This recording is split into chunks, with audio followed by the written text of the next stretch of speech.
So hey guys, কেমন আছো তোমরা সবাই? আশা করি তোমরা সবাই খুব ভালো আছো। তো আজকে আবার একটা নিউ মিনি ব্লগ নিয়ে চলে এলাম। তো আমাদের প্রত্যেক দিনকার মতন এমনি ঘুরে বেড়াচ্ছিলাম, তো তখনই প্ল্যান হলো যে উখড়া মেলা যাওয়া যায়। তো আমাদের প্ল্যান হয় আর ওটা ক্যান্সেল থরি হবে, তো আমরা উখড়া মেলার দিকে রওনা দিলাম। মেলা আসার কোনো ইচ্ছাই ছিল না, ভাবলাম মেলা যখন চলে এসেছি একটু ব্লগই করা যায়। তো তাই জন্য ব্লগ চালু করে দিলাম আমি। মেলাতে গিয়ে পরেই ব্লগিংটা মনে পড়েছে আমার ইউটিউব ফ্যামিলির জন্য, একটু ব্লগই করা যাক। গাইস, খুব লজ্জা লাগছিল নিজের দিকে ক্যামেরাটা দেখাতে, তাও দেখাচ্ছিলাম। আর আমি হাওয়া চুটি পরে তো সব জায়গায় যাই, এটা কোনো বড় বিষয় না। তো মেলাতে আমরা প্রবেশ করছিলাম। এটা হচ্ছে মেলার গেট, বাখলাতে মেলাটা পড়ে।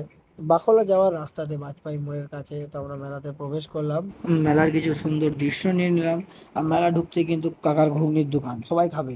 মেলাতে ব্লগ করতে কিন্তু খুব লজ্জাই একটা বিষয়, লজ্জাই লাগছিল নিজের মতো ভিডিও করতে। তো আমরা ঘড়ি দেবো।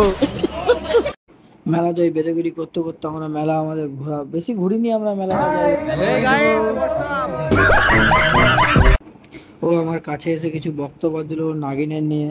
তো আমি শুনেও নিলাম, ভাবলাম যে ওর কথা না শুনে মেলাটা দেখা বেশি ইম্পর্টেন্ট আমার জন্য।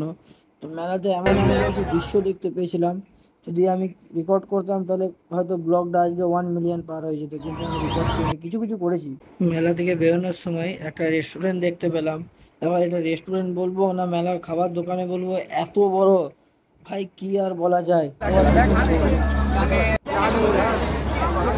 তো আমরা মেলা থেকে বেরিয়ে গেলাম। মেলা থেকে বেরোতে বেরোতে ভাবলাম শুধু হাতে কেন বাড়ি যাবো, বাদাম নেই। আমরা তো বাদাম খেলাম, কিন্তু গাড়িটাকেও তো কিছু খাওয়াতে হবে। তো গাড়িটাকে নিয়ে চলে এলাম কেরোসিনের দোকানে। দোকানে আমরা কেরোসিন তেল ভরছিলাম, দাদা কিন্তু আমার ব্লগ দেখে। তো ব্লগটা এখানে এন্ড করলাম। তো চলো টাটা, আবার দেখা হবে কোনো নেক্সট ব্লগে, ততক্ষণের জন্য বাই।